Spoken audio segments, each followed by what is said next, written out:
What's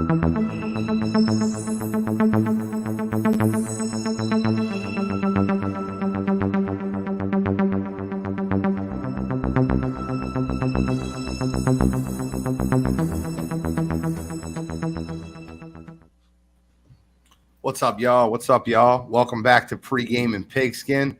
Godfrey looks like he's reconnecting. It sounds like his entire offseason. But Pregaming Pigskin, the number one show on Sports Empire Network for last year, is back for a second year. This is we're basically getting into the gridiron, all teams NFL. It's one of my favorite shows I do by far. I do a lot of shows, but talking football is my thing. NFL genius Gene Walzak. I'm Wire to Wire Gene. I got the Prince of Production, Kyle Edwards. How you feeling today, Kyle? Welcome back. I mean, it's great to be back. I cannot wait for the NFL season. We're getting so close, and I'm just glad to be back on the show. So I'm happy to be here with you again. We got a lot to get into over the offseason. The last time you've seen us is with one of our record-breaking streams, going over live streaming the entire NFL draft. Our draft party, which was great. Had a lot of fun with you guys. We are back. We are back. We are back. I feel like a hangover. We are back because we're the three best friends that anyone can have. I just need Alan to get back on. Alan, a.k.a. D. Godfrey. But we got a lot to get into this week. Ton. Where do we start, right? He said, are you guys live? Yes, we're live. Just click the link, bro. It's not that hard. Let's start with the biggest news of training camp. Joe Burrow was carted off the field today with a calf strain. A lot of people that were watching thought it was an Achilles injury. Seems to not be an Achilles injury, just a calf strain. You want to talk about a lot of heart sinking into their stomach. Kyle, if you're a Bengals fan, you almost witnessed your whole season being over. Absolutely. I mean, I saw the little clip, and when he pulled up, and I was like, oh, that looked like it could be an Achilles, but it was just a calf strain. At least it's early in, training camp and everything, so he probably should be fine to start the season. But yeah, I mean, if I was a Bengals fan, I'd be freaking out.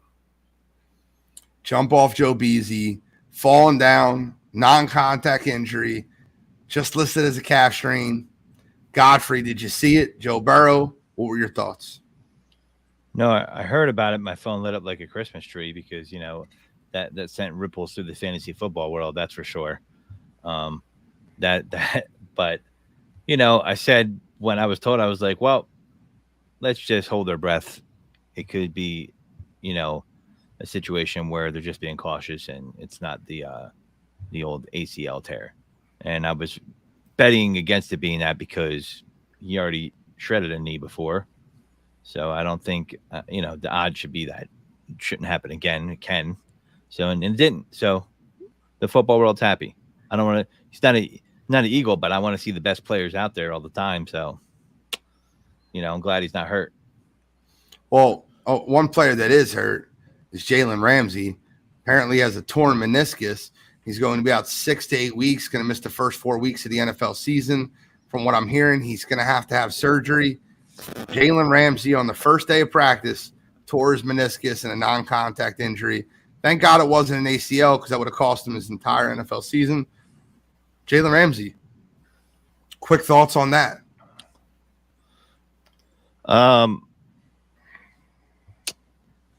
Glad he didn't tear his ACL. But I think Jalen Ramsey isn't the Jalen Ramsey we've come to know even when he's healthy. So glad he's still going to be able to play. I think he'll help the Dolphins out, but I don't think he's, Jalen Ramsey, early Rams, Jags Jalen Ramsey. So I think he's in the twilight, man. And, body starts breaking down on you at a certain point, unfortunately. You know what's interesting? I want you to guess. How old do you think Jalen Ramsey is since you think he's in his twilight? Well, he could be 22. I'm going by the way I think he's been playing. 28. I mean, 28 is exactly how old he is. He's 28 years old. Now, I guess there is a little tread on the tires for 28 years old, but Jalen Ramsey still is a top 10 cornerback in this league. Don't let it kid you. He's still a top 10 corner in this league. And him with Xavier Howard is one of the best 1-2 combos in football for the Miami Dolphins. Jalen Ramsey, very motivated. You've seen him his last year in Jacksonville when their team stunk. He didn't really play hard. He went over to the Rams, and he was great. So don't read too much into last year with the Rams. Their team was bad. Aaron Donald was out. Mm-hmm. Matt Stafford was out. Cooper Kupp was out. He might have mailed it in. I'm done. I know I don't like that about his character, but I'm not going to say that the guy's done, that he's completely over. Well, I just don't think I think he's gone. Listen, you got to fall off the top tier at some point. If he's top 10, he's definitely damn near the bottom top 10. The bottom of the top 10. I mean, he, Father Time's undefeated. I mean, he's been playing football a long time. I mean, he's had to be in the league, 6 years? Maybe more, 7? I mean, he came in the league, 17? 16? I think he came in 16. It's a lot of football, man. Physical position and speed and mobility are a huge part of it. Cutting, hip movement, things of that nature. In that position, you're covering receivers that are running, 4.4s, 4.3s. So, I mean, yeah, he's a good corner. I don't know, man. Like all the great ones that were good for a long time, they have that season where they start to fade down and downtrend. Your Champ Baileys, your Darrell Reeveses, all those guys, and they start to trend downward, So, I mean, we'll see. I'm hoping that doesn't happen to Slay. I don't think it will, but, different type. We'll see. Slay's a little older. Slay's got a little bit more tread on the tires. He does, like 4 years more. Brett Gardapi asks, as a Packers fan, I'm curious, what do y'all think of Jordan Love's stat line is going to look like? He's a Packers fan. He predicted 2,600 yards, 13 touchdowns, and 10 picks. You think it's better or worse? I'll start here, Brett, because I looked at this and I read this and I want the answer right away. I got 2,900 yards, 21 touchdowns, 7 interceptions, and a 7-10 record. I think the Packers are going to be a little better than people think they're going to be. I think Jordan Love is going to be a little better than people think he's going to be. This isn't a rookie walking in. Let's not pretend this guy didn't have 2-3 years backing up Aaron Rodgers, being ready to play football. I think he'll have a little bit better stat line than you're predicting, Brett. The Packers have that QB magic. The football gods love to bless them often, back to back to back to back. I mean, you got Dan Mikowski in there, but I'm just saying they got a lot of Hall of Fame quarterbacks that some Brett Favre. I mean, be honest, came out of fucking nowhere, right? Nowhere. No one said, "Wow, Brett Favre's on the team now. We're going places," right? I'm just saying, and he had a great career for him, won him a Super Bowl, and then Aaron Rodgers.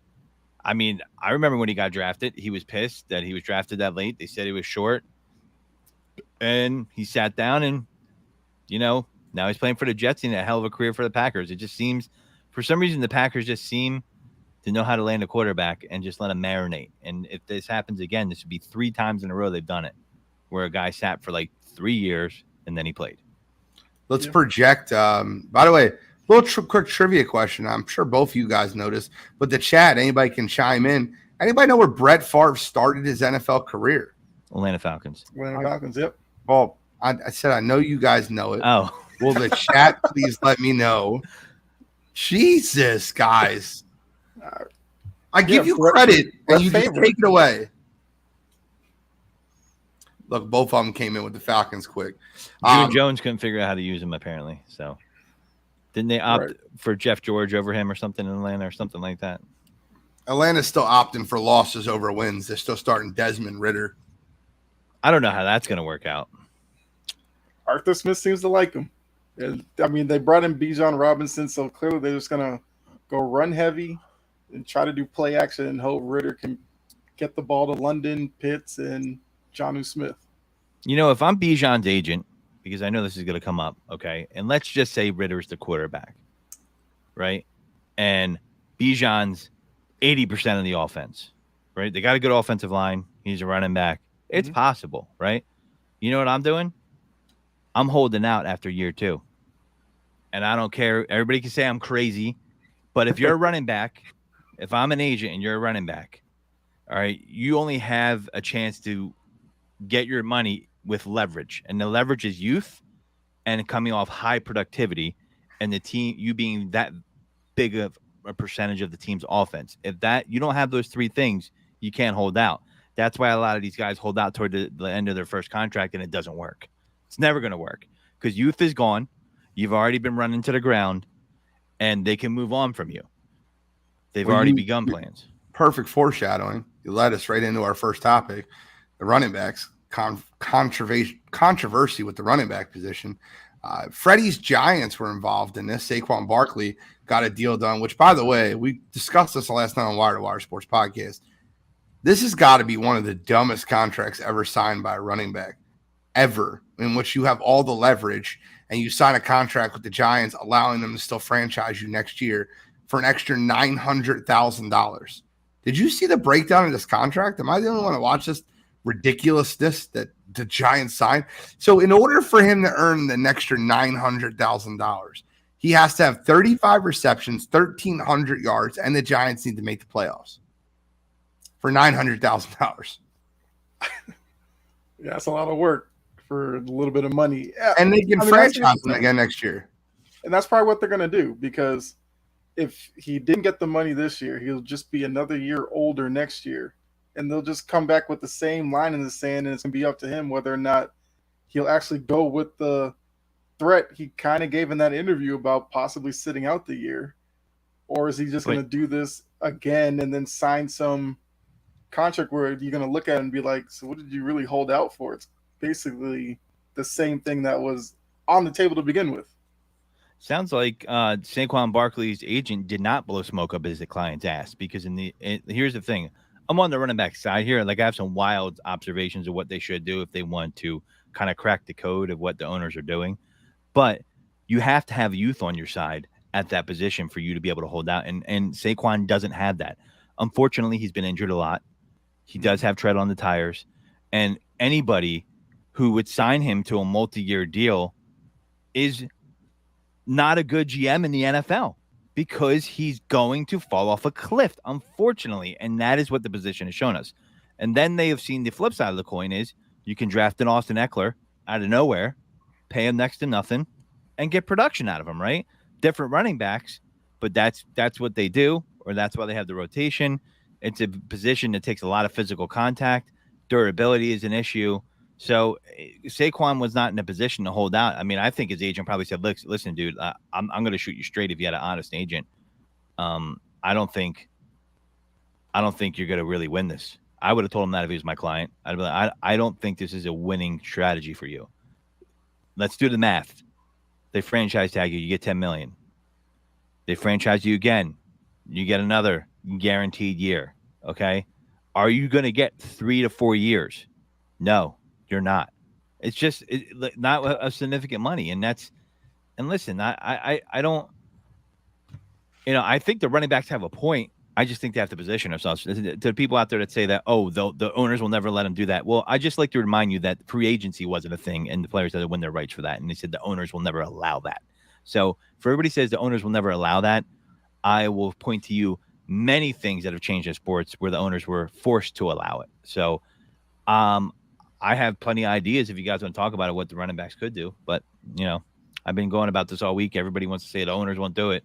I mean, you have people say do a quarterback salary cap. I don't think they'll ever do that. I don't think the players union would agree to that, because you need to have, they want to push the floor up higher, or the ceiling higher for salary. So I don't blame them not doing that. So I think the meet in the middle between the teams and the running backs, allow the running backs to have a rookie rate scale for to opt into a 1 or 2 year contract. Because if I'm an agent and I'm coming out of college and I'm a hot prospect, I'm gonna be like, listen, guys, don't sign me. I want to be an undrafted free agent. Don't draft me. I mean, I like to sign as an undrafted free agent. I like to sign a 1 year deal. Now teams are like, they're never going to do that. Well, listen, you have busts too. Like, if they sign a guy to a 2 year contract, they can just walk away. They don't have to worry about 2 more years if they pay him first round money, right? I mean, there's a middle ground here, and I people say, well, all the other positions will ask for that. I'm like, I don't see it. And even if other positions did ask for that, I say give the player the opportunity to bet on themselves. You know what I mean? Got a couple comments on what you said right here. Let's just start with the fact that the running backs are being underpaid and they're undervalued. It's a really simple rule of supply and demand. We're all in business, right? Quarterbacks are overpaid because there's a very small supply of elite quarterbacks, and the demand is very high for them. Running backs are underpaid because there's a huge supply of great running backs. You guys, the Kansas City Chiefs are a perfect example of this. They drafted Clyde Edwards-Helaire in the first round just 2 years ago, and they kind of moved on from him for Isaiah Pacheco, who they took in the 6th round. It doesn't matter. Philadelphia Eagles are another perfect example. Let's take a step on that one, right? Philadelphia Eagles, look at their situation. Last year, they had Miles Sanders as their lead back. This year, Miles Sanders is in Carolina playing for $6.2 million. The Philadelphia Eagles' top 4 running backs, DeAndre Swift, Kenneth Gainwell, Rashad Penny, and Boston Scott, make a combined $6.1 million. You tell me what situation you'd rather have. Yeah. Take the Eagles. And I'll say one more staggering point about Nick Chubb, Derrick Henry. That's the list of successful contracts that running backs have earned and played out in the last 10 years. Seriously, go look at it. Todd Gurley signed a contract with the Los Angeles Rams, played a half a season for him, and he was hurt, then was on the Atlanta Falcons, and he's gone. He's done from the year. Zeke Elliott signed a huge contract with Dallas Cowboys. $12 million of his dead cap money is still on the Cowboys' book after letting him go. Le'Veon Bell sat out an entire year for the Pittsburgh Steelers, but got his money for the New York Jets, played for them for a year, and then was traded. I think he actually ended up losing money by if he stayed with the Steelers, he would have actually made more money. 100%. DeMarco Murray was the leading rusher in the NFL, signed a free agent contract with the Philadelphia Eagles. 1 year later, he was traded for a 4th-round draft pick to the Tennessee Titans, and he was overshadowed by Derrick Henry, and he was out of the league. There are running back contracts on top of each other over and over and over again that are just not working. The way the running backs are most efficient is on their rookie contract. And what these NFL coaches and GMs have chosen to do is we're going to draft a young running back and run him into the ground for the first 4 years and then rinse and replace. But what do Nick Chubb and Derrick Henry have in common? Big, powerful, bruising backs. And they're most of the offense for their football teams. Big, powerful, bruising backs. But they're getting and they're most of the offense. And here's the thing: if Saquon was healthy and didn't have 2 lost years, he might be able to have a different conversation. Well, a lot of people look at that as a positive. There's less tread on the tires. Yeah, but I mean the legs, man, and I don't know, man. It's just look at Dalvin. He's already shown that he's bounced back from the injuries. You can't say the injuries are the issue. But he doesn't have the same explosiveness that he had in year 1. I think he looked better last year than he looked for any year except year 1. I think year 1 he looked better than he did last year. Every other year. Saquon Barkley I don't disagree. 90% looks better than 90% of running backs. I don't disagree there. But the thing is, that's my formula set aside. If a guy was coming to me to be his agent and running back, I'd be like, do you have youth? No? Okay. You're done already. You have to have youth. You have to be a big part of their offense and have to be able to show a healthy history. Then you could get a contract, and you got to leverage your youth early on in that contract. I'm telling you, you're going to see it. It's going to happen. Joe Mixon was a genius for restructuring his contract before they let him go because they were talking about letting him go. Austin Eckler is severely underpaid. There's so many running backs on this carousel that are ridiculously underpaid for what they do. But the problem is there's so many good running backs. So Austin Eckler is a very interesting thing. And if you watch a Chargers game, all right, people, they blur the lines between football and fantasy football a ton, okay? He was a great fantasy football running back, and I'm not saying he's not a great running back in actual football, but if you notice something during the games, if you watch a Chargers game, he leaves the field a lot. That reminded me of Miles Sanders. He's a better version of Darren Sproles. All right, better version of Darren Sproles. He's a Swiss Army knife. That's what he is. He's not a between the tackles runner. He's good at that, not great at that. I wouldn't say he's a top 15 running between the tackles running back in the league. But what he is good is he's perfect for checkdowns. He catches the ball out of the backfield, and he gets in the end zone. He's very shifty. Austin Eckler's a lot better running back than people give him credit for. And not for what he does in between the tackles. I think Austin Eckler is very comfortable in a thunder and lightning situation. I think a back like Zach Charbonnet would have been perfect to go to the Chargers to be your in-between the tackles runner, where Austin Eckler would take your third down and second and long situations. Eckler is a good running back, but size matters when it comes to running backs. And look at the running backs that are getting paid, and they're big. And look at Nick Chubb in the gym. He's a freak. He is a freak. Mm-hmm. And you know what? It translates to the field. Derrick Henry is a freak of nature. And I don't mean that in a bad way. Look at that man. He's even on the downside, but I mean, Jesus. So I'm just saying, you have to be almost superhuman to get that second contract as a running back, especially if you're a first round pick. I mean, you got to leverage your youth. If I'm an agent, I'm leveraging the youth. If I'm Bijan Robinson and I'm balling out after the first 2 years, and I'm watching Desmond Ridder just sit here and whoever the hell they have a quarterback, Atlanta just puzzles me. Desmond Ridder, I'm like, what? Like, I can't even talk about the rest of that team and then without coming back to him being the quarterback. Like, what are they thinking? I don't know. Well, we also know with the NFL and with other sports, copycat league. So the fact that the Patriots didn't necessarily have a, solid one running back that they used. They always were jumbling that position. You look at the Chiefs, do the same thing. So for Derrick Henry and Nick Chubb, unfortunately those teams haven't won the Super Bowl. So there hasn't been any reason for other teams to kind of copy that model. And until that happens, then maybe we'll get a shift back towards, the old days with the running back. You had your one bell cow running back who carried it 30, 35 times, and then that's just how you built your offense. You got to be special to be that, though. I think you can look at running backs in the NFL like relief pitchers in baseball. I really do. They're like, okay, here's the hot hand. Let's put him in. Oh, he's shit in the bed lately. He's not good against this type of defense. Mm-hmm. Like, that kind of analytics is going to go on. And that's why I think the model of Eagles did it early on. I mean, they had Brian Westbrook there. He was a 3rd round pick, but he hit a sharp decline. Okay.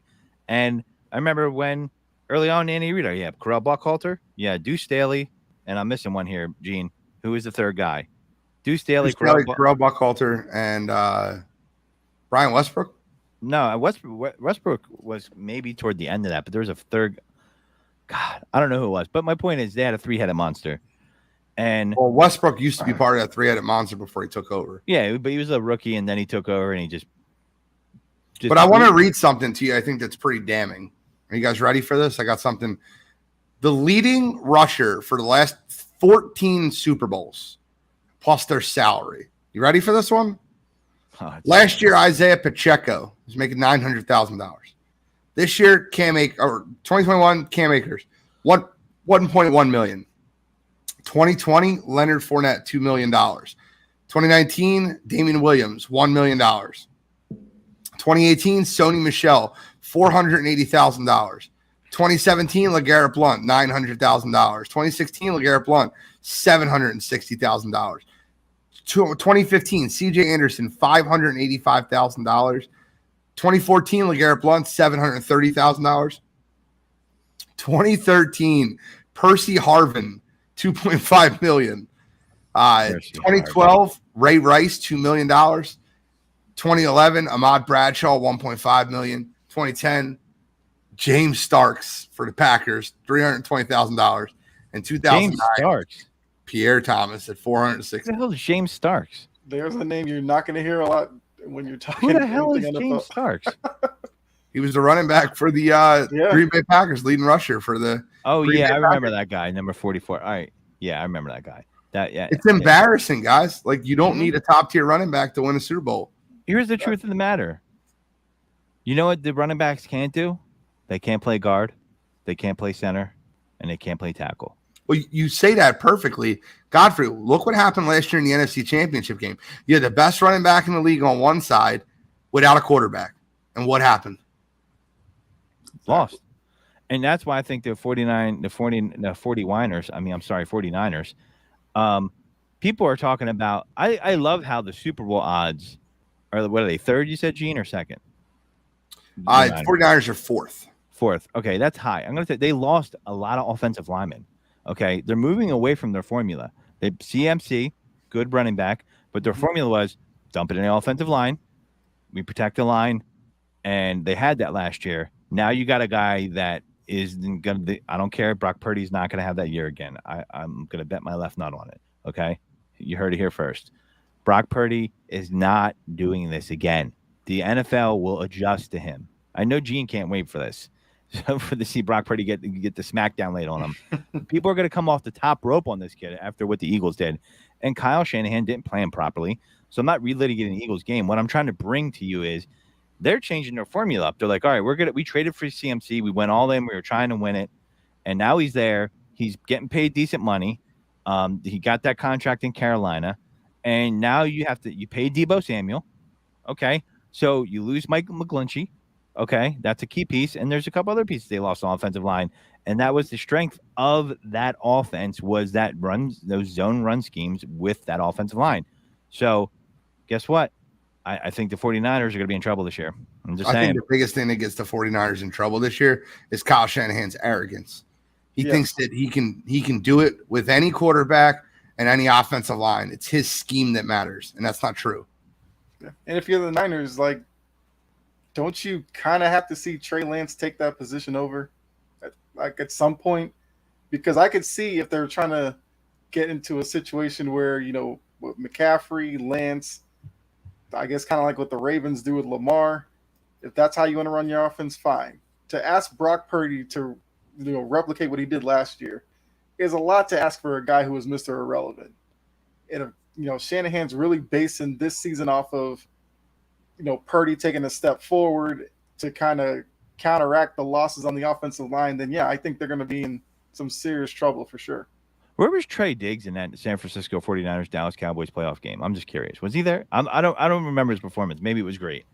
I'm just saying Brock Purdy, the Cowboys should have absolutely beat the 49ers with him at quarterback, and they couldn't do that. And I'm just saying the 49ers fans, every NFL fan, 14-3, my ass. Come on, man.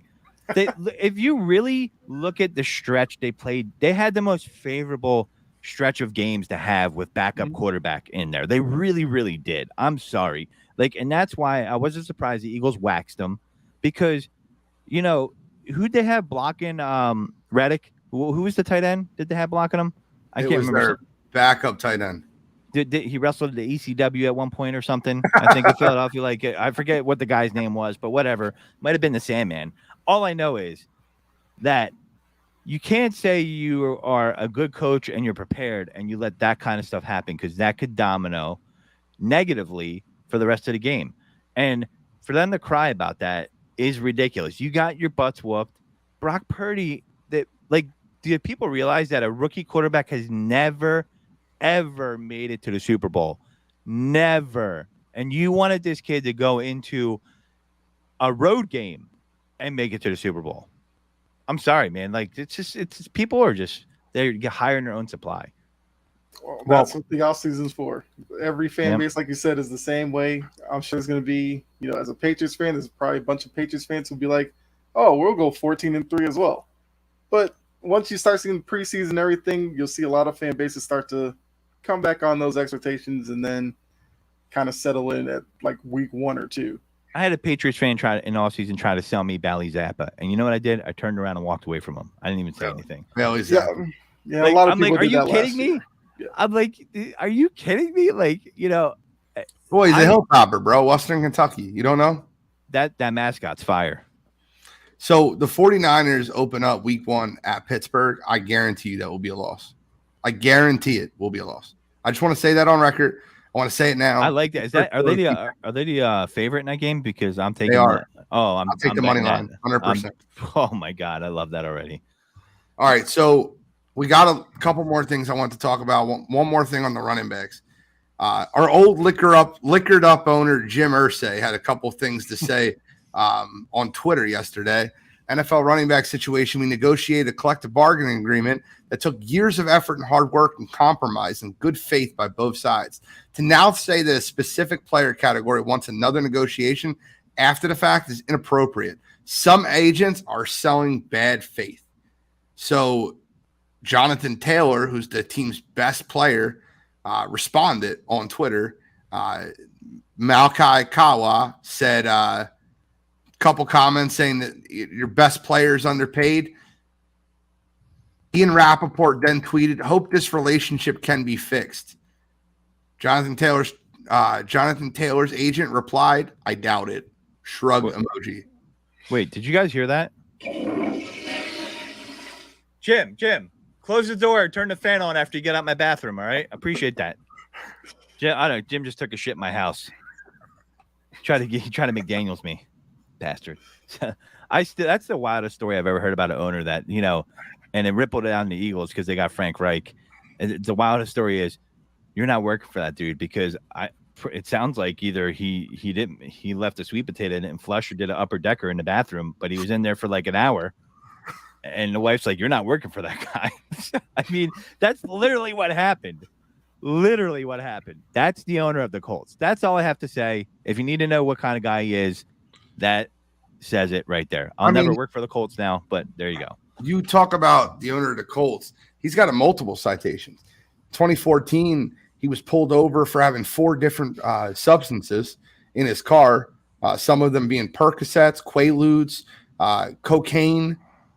Jim Irsay is not really the sharpest tool in the shed, right? Last year, he got another DUI. 2022, just got DUI. Jim Irsay is not a great guy, just to be clear. This is dumb comments from an owner in which your best player on the team is your running back. I think that Taylor should try to get out. Do whatever it takes. Leverage the youth, break baby. A window, Leverage the youth. Leverage the youth. That's all I got to say. He's got it right now. Yo, did you know that Daniel Snyder and Jim Irsay are on the same pickleball team? Crazy. You're terrible. Chris Cargan said he's pretty sharp because he's filthy rich. I don't agree with you there, bro. I don't think that everybody that's rich is sharp. I don't know if Jim Irsay came into that money or earned that money. I don't understand how he came into his fortune. I can look that up and research it for you and give you a full detailed report next week. But there's a lot of people that are born in the money. They're born in the situations and born into wealth. That's what generational wealth means. Just because I'm rich, filthy rich, and I have a kid and I raise him up to be a spoiled brat does not mean that I'm smart. I'm pretty sharp because I inherited the Indianapolis Colts. But yeah, I wonder is that how he made his money? He just inherited them. I don't know. I haven't done any research outside the fact that Irsay was 12 years old when his father acquired the Baltimore Colts. So he's 12 years old and he acquired the Baltimore Colts. This is how much NFL franchises were worth back in the day. Robert Irsay acquired the Baltimore Colts after initially purchasing the Los Angeles Rams, then swapping franchises. They traded franchises with Colts owner Carl Rosenblum in 1982. They swapped franchises like sticks of gum. So, I mean, listen, just because you're smart doesn't mean you're good at. Or no, just because you're rich doesn't mean you're good at everything. And I'll digress by saying, remember Twitter, now known as X. That's all I got to say. Build you a hell of a car. Tweet. Well, next topic on the docket tonight is Sean Payton ripping Nathaniel Hackett for the job he did with Denver. Jets coach Nathaniel Hackett, offensive assistant for Robert Saleh. Robert Saleh responded today by saying, they say you're not doing great unless you have haters. That's his response, talking about week 4. We don't play them until week 4, and he's already talking about us. I would like your opinions on the Sean Payton comments and if you agree with them, and what do you think the response of Robert Saleh? I mean, it's basically anybody who watched Nathaniel Hackett early in the season. Like, we all saw from game 1, like, he's not made to be a head coach. I guess if you want to say, how much of that can you blame Russell Wilson for it?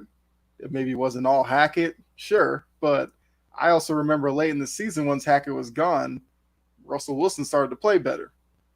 So that probably tells you all you need to know about Nathaniel Hackett. And he only got the job because the Broncos were trying to get Aaron Rodgers. So I don't even know how badly they even wanted him. So Sean Payton, look, I guess because he's another coach in the fraternity or whatever, maybe he's not supposed to say that kind of stuff, but I didn't have a problem with it. It was true to me, so.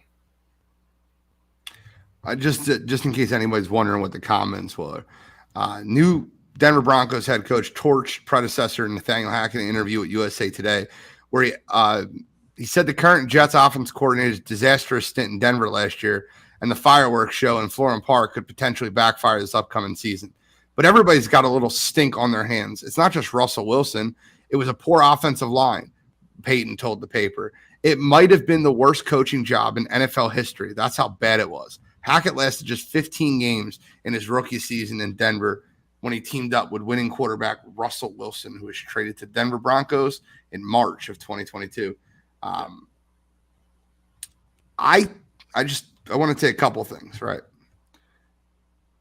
There's three things that I have that are very solid, but they all can be true. Number one, Sean Payton doesn't need to say that. Doesn't need to put that out there. You don't need to kick a man when he's down. He's no longer the head coach of the team. He got fired. You're the head coach of that team. You're inheriting that team.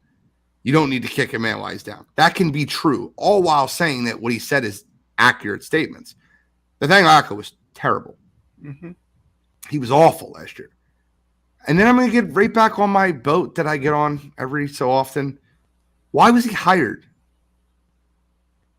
Why was he hired? Because he high-fived Aaron Rodgers once. Underqualified coaches get hired, and they're almost always white. Sorry. I get into this all the time. I just very rarely see an underqualified African-American coach get hired. Just don't see it. I think it's a mix. I definitely think that's part of it. I definitely think there's a lot of nepotism that goes on in the NFL as well. I could point to a lot of positions that people have because of nepotism. Steve Belichick is definitely one. Sorry, Kyle. You know that to be true. Arthur Smith, his dad happens to be heavily involved in FedEx, and he didn't really have qualifications to get on there, and he got jobs because of nepotism, eventually moved up to the ranks. The other factor you talk about, Gene, definitely exists 100%. There's definitely a shorter leash for sure. I do think there's a lot of things that go on in the Good Old Boys network, and what you bring up is definitely present, and I definitely think nepotism is another part of it too, like who right? Because it's the Good Old Boys network. I mean, I'm telling you, that's 100% how it is. You could look at some of these coaching hires, like, why? Nathaniel Hackett, Steve Wilkes got 1 year with Josh Rosen. Well, yeah, I think Kingsbury got 5. I think Steve Wilkes was criminal, in my opinion. But I'm just saying, Brian Flores took a terrible Miami Dolphins team and made him into a playoff team after one bad season, and he got fired after an 8-9 season. This is ridiculous. It's so ridiculous. I can't. It's over and over and over again. Why did Matt Eberflus get hired over Brian Flores? Look at both their coaching resumes, and you tell me why one got hired over the other. I get into this way too much, and I understand it. It's baffling to me, and I have to point it out anytime I get a chance to. Yeah. I think the Nathaniel Hackett hire was 100%. Well, we got a coach that coached Aaron Rodgers, so we're just gonna throw him over a head coach and try to bring Aaron Rodgers over here. Come on, man, stop. And meanwhile, Mike Tomlin's on the hot seat every other year. Never won a season ever.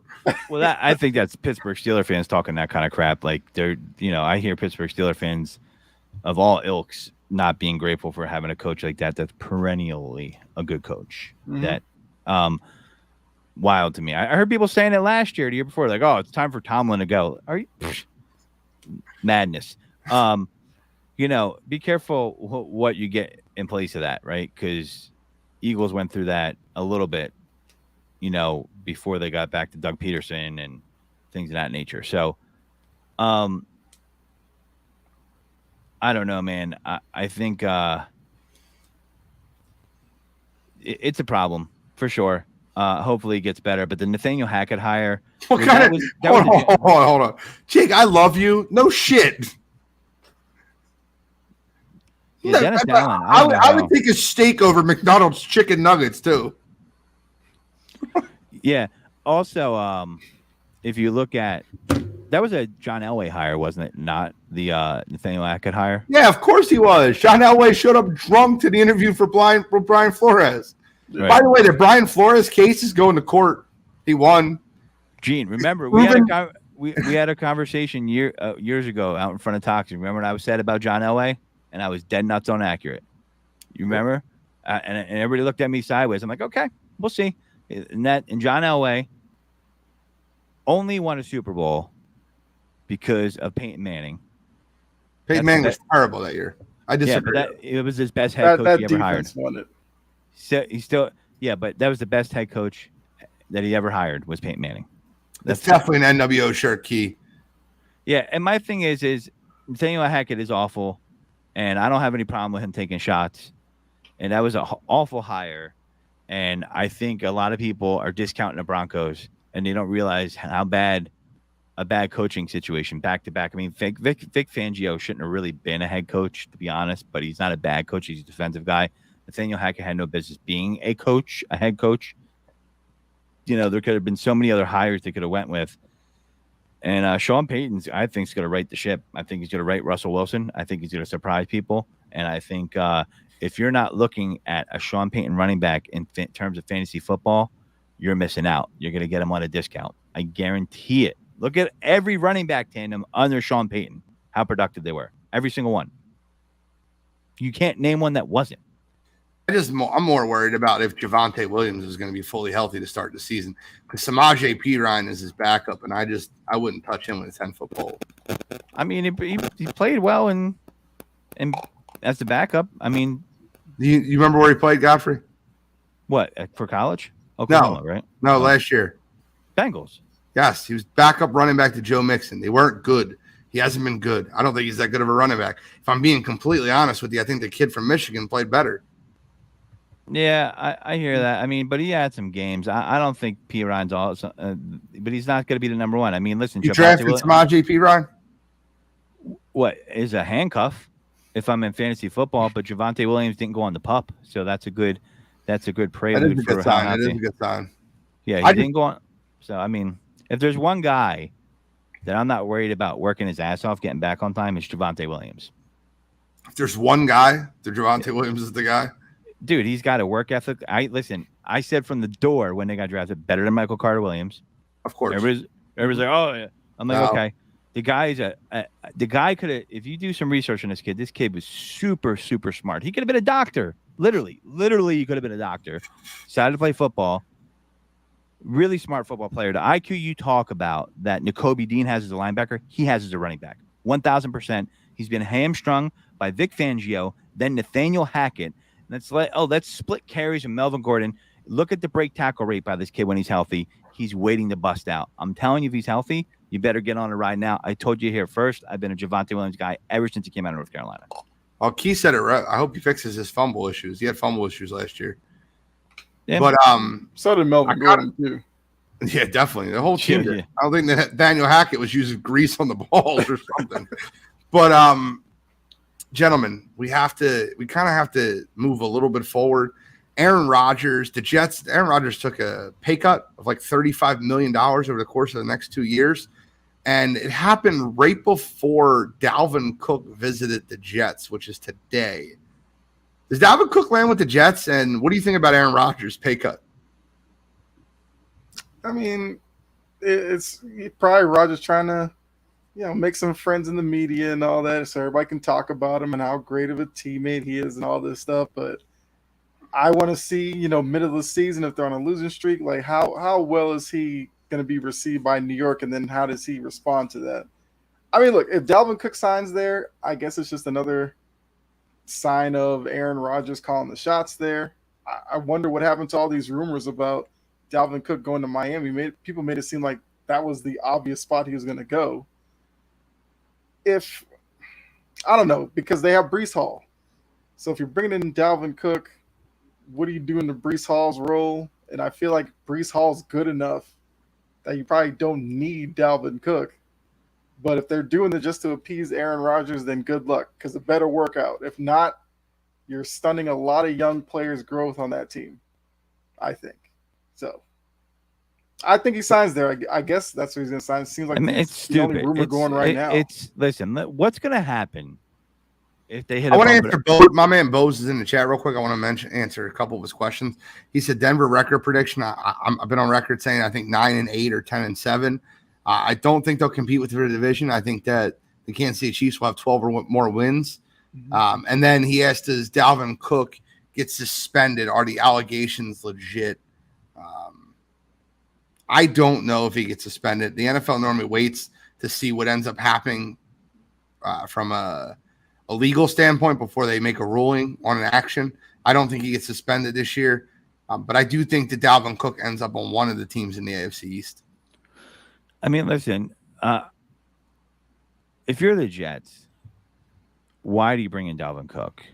It's not a smart move. Okay. One, you have good talent at the running back position. You have depth. You have young depth. Okay. Yeah. You got MCW. You got Brees Hall. Israel Adebakanda. I think I got the name right. I like him coming out of Pitt. And I think he is, good. You also got the other kid, Donovan Knight. I'm saying his name right. Knight. Donovan Knight. Yeah, Donovan Knight. So Donovan Knight. So here's the thing.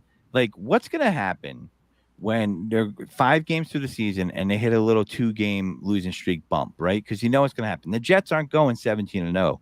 What's going to happen when all these veteran guys that Aaron Rodgers wants to bring in and they start discounting the young guys and he starts throwing to Lazard instead of Wilson, starts handing it off to Cook instead of Brees Hall? You're telling me that's not going to cause problems in that locker room? If you don't think that's not going to cause problems, you're out of your mind. Winning cures everything, but if they're not winning, it's going to bubble up. You don't think that's going to happen? Watch. I can't wait. That's why I want to see Hard Knocks. I can't wait for the drama, because the moment that Aaron Rodgers tries to tell the New York press to RELAX, relax, it's going off. That ain't going to happen in New York. This ain't Green Bay, buddy. That ain't flying. Me and you completely disagree. I think the Jets might win the Super Bowl. I don't. I really think the Jets win that division going away. Okay, I think they're That's 11-6 or 12-5. I think they're reincarnating the Redskins when they signed all those free agents, and I think they're reincarnating the Vikings when they signed Brett Favre. Did Aaron Rodgers really have a good year last year? He had rookie wide receiver Christian Watson out of North Dakota State. He had Alan Lazard, who's going to be his number 2 receiver instead of his number 1.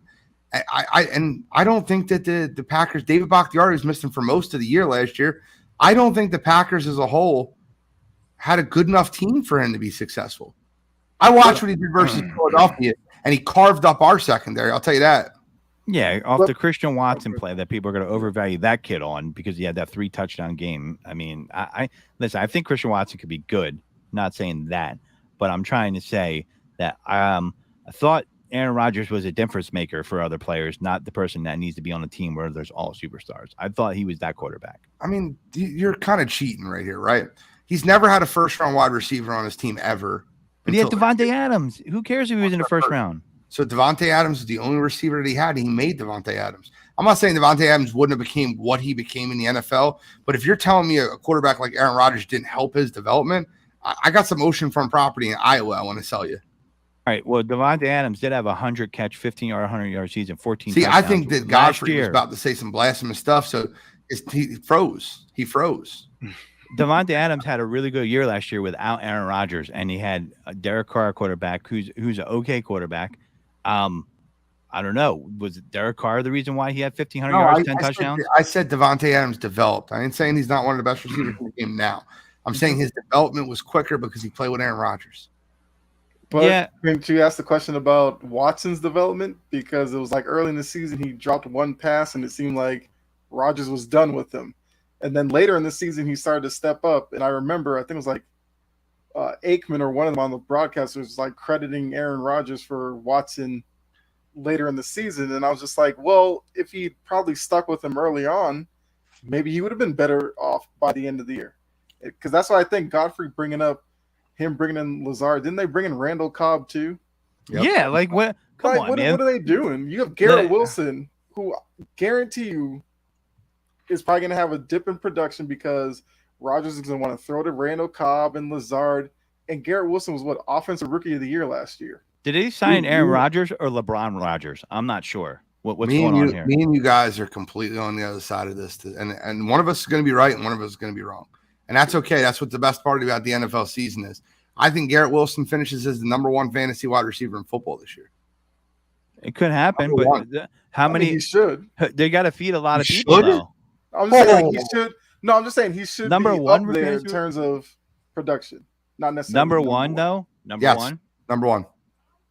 Okay. How about this, Godfrey? I'll make you a fun bet, right? I'll give you any 2 receivers you want to pick in the NFL, and you get 2 for my 1. I'll take Garrett Wilson. You can take Jettas and Chase. You can take Jettas and Cup. You can take Cheetah and Chase. I don't care who you take. And I'll tell you, Garrett Wilson's going to have better fantasy production than either one of those. Not obviously combined, but either one of those. You can take any one you want. We'll make a hat bet. I like hat bets. I'll buy you a hat, or you buy me a hat. All right. I like custom hats, so like it's gonna have to be like a $50 hat. I'm just saying. That's fine. Whatever. So I could have any 2. I mean, obviously, I'm gonna take Anything you Justin want. Jefferson. I mean, who wouldn't take that, right? Okay.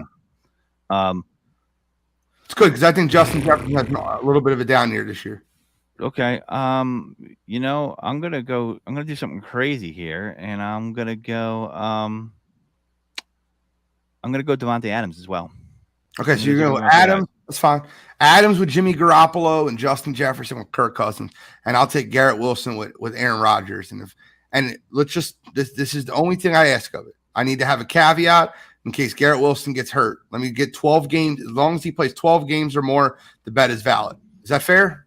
Yeah, but it's going to be hard for him to be number 1 at 12 games, though. I mean, No. What I'm saying is, if he doesn't play 12 games, if he gets hurt during the season, then the bet's null and void. yeah. I mean, I just listen. Aaron Rodgers is a Hall of Famer. I don't know, man. I've seen some quarterbacks do stuff with less. I mean, they act like he had a poverty situation there. I don't know, man. Last year he did have a poverty situation. Can you name me 3 receiving cores that were worse than that receiving core last year? I mean, I'll give you New England. I'll give you Houston. Give me a third one that was worse than that situation there. The Giants. Sorry, give me a 4th one. Yeah, I'm about to say the Giants. I gave you 3. Give me a 4th one. all right, but they also had good running backs. Like Rodgers and Dillon are pretty productive running backs. Okay. Jones and Dillon, yes. Yeah, Jones and Dillon. I mean, he threw a lot of check down. He only threw for 3,600 yards is what he threw for last year. Is that 3,600 yards isn't a flash in the pan. We were talking about Carson Wentz breaking the Eagles record, throwing 3,300 yards. Well, That's the Eagles franchise record. that's because he was the tallest midget. That doesn't mean it was impressive. It just means he was the tallest 3,600 midget. yards is not a flash in the pan with that receiving core. Can we I mean, stop ignoring the fact that Aaron Rodgers is the most accurate quarterback in the NFL? Let's not ignore that, right? Is that fair? accurate? Like, Yeah, I mean, the most accurate completion quarterback in percentage. Yeah, completion percentage. He's the most accurate quarterback in football. Okay. Period. He also throws a lot of high percentage passes. I mean, I'm not saying he's a bad quarterback. Oh, I'm just saying he's not the guy. That is laughable that you say he throws a lot of high percentage passes. Look what he does in the red zone. Aaron Rodgers throws the ball downfield more than any elite quarterback. How could he did that? So he did that last year, but he didn't have a good receiving core. Those No, two things can't the line first up. game of the season, Christian Watson dropped a touchdown. It was right in his hands. It was 50 yards. I couldn't have handed it to him better, and he dropped it. But I'd also say with that receiving core, though, it was kind of based off of Watson being probably the best in the group. 100%, man. Just because he dropped that one pass, it's just like, why did he just kind of? I'm not saying that Aaron Rodgers is a good guy, Kyle. I'm not saying that Aaron Rodgers made the right decisions by not developing Christian Watson. I don't agree with that. I agree with you there. What I am saying is, are we really saying Christian Watson, Romeo Doubs, Allen Lazard, and Randall Cobb are top 20 receiving core in football? Guys, you want to go through? We can go through facts, right? The Packers drafted Aaron Rodgers in 2006 or 2007. They have not drafted one offensive skill position player from 2006 to now. Yeah, but see, Jordan Love. Not one. So, all right, listen. One thing that made Brady great, and a lot of people wanted to play with him, is because he was willing to restructure contracts to get talent in there. Aaron wasn't willing to do that. What did Aaron do right now? Now he did, after the fact. I mean, we're talking after they already have the players in there. So what did he restructure for? So they could sign Delvin Cook. Okay, big freaking deal. The guy already made all that money from the Packers, and that hamstrings in a team like that. So what are they going to do? All the money's in the quarterback. You got to put in the offensive line. You're not going to go out and sign big free agent wide receivers. They drafted a ton of young capital. He's supposed to be the type of quarterback that can help these kids ascend and develop. Like you said, Devontae Adams, he had no interest in that. Like, so I don't know, man. I don't think Dobbs is a bust yet. I think he showed his first year rookie. Nobody says he's a bust. He's a 4th-round draft pick. Yeah, but no, you got to be special to come out and just light it on fire as a rookie in the NFL as a receiver. Okay, let me ask you a question real quick, Godfrey. Let me ask you just a question real quick. Let's just go through it. Who's the top 5 quarterbacks in football? Your opinion, right now. Are we just basing it off of who it is? Top 5 quarterbacks. I just want to give them quickly. Patty Mahomes got to be number 1. Okay, keep going. Just go quick. Mahomes, Burrow, Allen, Hurts, Herbert. Are we good with that? I would go Burrow. I would go. I would go Herbert. Okay. Allen, Hurts. I would go Hurts then Allen. I don't need the order, right? Let's just go through it real quick. Diggs, AJ Brown, Jamar Chase, Travis Kelce. Like, this is what we're doing, right? This is what we're doing. Keenan Allen, Mike Williams, like, guys, they all have elite talent. Quarterbacks are great, but wide receivers, let's not pretend that they don't mean anything. They do mean something. There were some Brady wide receiver groups that weren't necessarily that great. And how many MVPs did Brady win, Kyle? I mean, the MVP vote was kind of a joke some of those years. No, but my question is, he didn't light the world on fire offensively. Can you not? Let me ask you a question real quick. Brady has 7 Super Bowls, but 6 with New England, right? Yep. Out of those 6 Super Bowls, how many of those Super Bowls would you say the offense was more responsible for the Super Bowl than the defense was? You can compare all those Super Bowl teams. No, hold on. Yes, I can. I'm doing it right now. They're different. I mean, I kind of look at like the 1, first 2, year, probably defense. I feel like the second, the Rams one. How about the Rams one? That was defense, 13-3. The offensive genius helped produce 3 points. Sean McVay with that one. Guys, I'm not trying to be a smartass when I say this. I'm just calling it like it is. Tom Brady's the greatest quarterback of all time. I seen a comment up there that said, if Rodgers was on the Patriots instead of Brady, he'd still win all those Super Bowls. I love those. I disagree with that. I think Brady was better with what they had. But let's stop. And I'm not even the biggest Aaron Rodgers guy in the world. But let's stop shitting on him and pretending that wide receivers don't matter too, though, right? And like the offense in New England took off when Josh McDaniels implemented the spread offense out there. 100%. That's why the teams differed after those first 2 Super Bowls. And if you look at Brady's numbers, that's when they differed. Systems matter too, right? Josh McDaniels, not a great head coach in my opinion, but a good offensive coordinator. Mm-hmm. And that's why you had guys like Julian Edelman come out of nowhere, who was undrafted, who was a quarterback in college. You had guys like, there were guys that came out of nowhere. I just think Aaron Rodgers is a good quarterback. He's a Hall of Fame quarterback. He's one of the all-time greats. I just don't think he's taking them to the Super Bowl. And I think he's not the guy that's going to lead your locker room when turmoil happens. He's never been that guy. I mean, the guy, after beating my Eagles in the playoffs and winning that Super Bowl, he came up short a lot of times. And people go, well, that was because of this and that and this and that. Mm-hmm. This guy gets more excuses than anybody ever heard in the NFL. Oh, the coach, they were blaming the one coach. It was a bad play call. He audible out of plays all the time. He didn't even respect the coach the first year. And Rod, you're an idiot. You're an idiot. No. You're an absolute idiot. Listen, Rod, I like you. You're a moron. Todd, like you should be banned from talking football. I'm dead serious. Like I'm not trying to be an asshole when I say this. Rod, you should be banned from talking football. This has to be the dumbest take I've ever heard in my entire life. I want to take a guess. You're an idiot. Is Rod a Steelers fan? I don't know what Rod's a Patriots fan or a Dolphins fan. I think Rod's a Patriots fan. Really? Wow.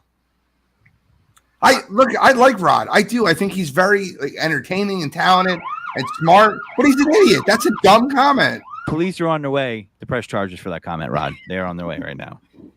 How do we say something like that? Guy's got 7 friggin' Super Bowls. How? I don't know. I had to interrupt Godfrey in the middle of a point because I seen that and I almost threw my laptop. I don't even know what I was saying anymore. But all I know is, Aaron Rodgers is not the guy that's known for being a leader. We'll see. Maybe he changes and he turns a different change of scenery helps him. I didn't think he wanted that New York smoke. But we'll see. So Aaron Rodgers is not known for being a leader. Okay. Godfrey, can I ask you a question? Do you think there's a chance, right? I'm not asking you to say your opinion, but do you think there's a chance that some of the divorce that happened in Green Bay might have been Green Bay's fault? I mean, sure. I mean, if he's saying dissatisfaction with the draft pick, he doesn't feel like they built around him to win a Super Bowl. He won an MVP and they drafted a quarterback in the first round. Well, they thought he might leave. I thought that's good foresight and foreshadowing by the organization to be prepared. Why not? Guys, you can't when you have an MVP quarterback on your roster. MVP quarterback on your roster, you draft to win a Super Bowl. If instead of them drafting Jordan Love, they drafted a first-round wide receiver or tight end to add to that offense, do you not think that they would have had a better chance of winning the Super Bowl instead of drafting a backup freaking quarterback? Let me take it one step further. Subjective, though. You don't. I mean, what? Not subjective. What did the dude? One guy's not going to play. One guy's not going to play. The other guy is going to play. But my thing with Rodgers also is we said the same thing in Philly about Jalen Hurts. Look where that got us. You're absolutely correct, and that actually worked out very well. It had Howie Roseman smelling like flowers. But Godfrey, you sat on a show with me just 2 years ago talking about Jalen Hurts isn't the answer and he stinks, and I agreed with you. He developed. He got better. And I'm fine with being wrong. I'm good with that. But let's not pretend that we have the foreshadowing or the foresight to see the fact that Jordan Love being a backup quarterback gives them a better chance to win a Super Bowl than them adding a wide receiver or them adding a tight end. When you have to deal with an Aaron Rodgers type. Different ways, though. Yeah, Kyle, once again, Aaron Rodgers is not a great person. I agree with you. But I think the only thing I was going to add was, it was the same thing when, remember the Patriots drafted Garoppolo in the second round. People were like, why would you do that? Did Brady like that? He did it. And what did he do? He went out and played to the point where you couldn't even get Garoppolo on the field. And that's why he's the leader. Yes. That's why he's the GOAT. Instead of Rodgers who complains about it year in and year out, it's like, just play, dude. You know who else did that? Joe Montana. They used to pull his ass from a game to let Steve Young get reps, and he won a Super Bowl. You're right. I'm sorry. And that's why those guys are better. Quarterback, and you're like, woe is me. They drafted competition. You're not a man's man. I'm sorry. But that's why those guys are the GOATs. I'm not saying Aaron Rodgers is a great guy. I'm not saying he's a good person. What I'm saying is Green Bay isn't great either. And if you have great, and let me explain to you why Green Bay sucks, right? Let me explain to you why they suck. Would you agree that Aaron Rodgers and Brett Favre are both top 10 quarterbacks of all time in the history of football? At least top 10. If you're going to argue borderline top 10, at least top 10. For sure. Then why do they have one Super Bowl each in the last 30 years? You have 30 years. Green Bay, they have 2 total Super Bowls with 2 top 15 quarterbacks of NFL history. In 30 years, they've had a top 10 quarterback in the NFL, and they've only won 2 Super Bowls. Well, I can speak to an organizational thing, Godfrey. Is it, or is it a 4th and 26 thing when Brett Favre led the league in interceptions all time by the time he retired, as well as touchdown passes? He would throw up shit that made no sense through his whole career, and then they would cut to a turducken being cut by John Madden. Like, oh my God, I didn't see that interception that he threw. That made no sense. 4th and 26 is one of the best examples I've ever seen, because the reason they won that game is because Brett Favre was like, you know what, let me just throw it up to Brian Dawkins in center field. The reason they won that game is because their defense couldn't stop a 4th and 26. You could talk about what Brett Favre did afterwards. You could talk about that, but you can't stop a 4th and 26. You deserve to lose. But it ended on an interception that he threw up the center field. No, it ended on a 4th and 26 conversion. That's where it ended. When you allow a 4th and 26, when you're going to win the game and you can kneel on the ball, all you have to do is stop a 4th and 26, and you don't do that, that's on your own damn fault. Don't blame that on the freaking quarterback. Well, you can't just throw a ball up the center. He chucks balls he did it all the time. Brett Favre did it all the time. That's why they didn't win many Super Bowls, because he was a gunner. They used to say that about him. That was a flaw of his. I don't disagree with you. I still think he's one of the greatest quarterbacks to ever play the game. And I think that you have two of the greatest quarterbacks to ever play the game in the last 30 years, and you have one Super Bowl each to show for it. Green Bay is organizationally wrong. They drafted Lucas Van Ness this year at 13 overall when they have a quarterback starting his first year, and you have a perfect security blanket in Dalton Kincaid sitting there at 13. Why would you not take him to help your young quarterback? Because you're stubborn and stupid. Just call it like it is. Lucas Van Ness. That's what they need. They need Lucas Van Ness. Yeah, well, I mean, those draft picks for sure. You could ask. I agree. With those draft picks, I hear you on that, but I don't see anything wrong with the organization foreshadowing contract issues with their quarterback down the line, saying, like, we like this kid, we're going to sit him, and we're going to teach him. I mean, that's the hardest thing in the NFL is to get a quarterback. Maybe they're going to be wrong on Jordan Love. I don't know until he plays a full season. But at the end of the day, I just don't – listen, what about the Seahawks game, the NFC Championship game with Aaron Rodgers? Bro, Aaron Rodgers has had his fair share of chokes, and you guys keep bringing this back to Aaron Rodgers. I have openly admitted that Aaron Rodgers has choked in games. He's had his fair share of flaws. I've openly admitted that. There's no issue with that. But that Seahawks game that you're talking about, if Richard Rodgers can catch a ball that bounces right in the chest, the Packers go to the Super Bowl. We're talking about, it's Aaron Rodgers. Aaron Rodgers blew a 16-point lead. They had to convert an onside kick. It hit Richard Rodgers right in between the numbers, and he dropped the ball. That's not Aaron Rodgers' fault. Let's go back to the Cardinals game when the Cardinals went to the Super Bowl. Aaron Rodgers took them down to tie the game. Friggin' Packers couldn't stop a leaky faucet. You know, Aaron Rodgers didn't touch the ball in that overtime. That's not his fault. But the game I point to is the Bucs one a couple of years ago when Brady had the 3 interceptions, short field, and they couldn't do anything. Everybody looks at the Kelvin King defensive Kevin King, terrible that Super Bowl. Right. But the turnovers Rodgers should have done more with and capitalized on. And Rod doubling down with the Brady stuff is crazy to me.